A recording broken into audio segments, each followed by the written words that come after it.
Ang niluto ko lang ngayon guys ay upo lang. Yan, ang sahog niya ay sardines. So, tignan natin, guys. Oh, diba? Yan, guys, diba? Oh.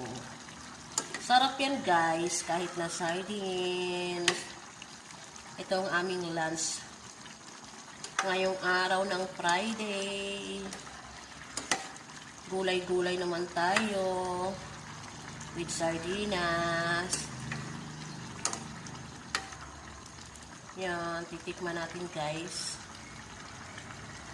Kunti lang guys kasi ang init eh.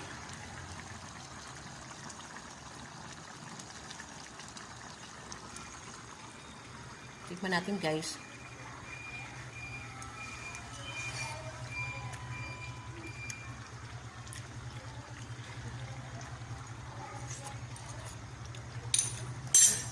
Okay guys, thank you for watching.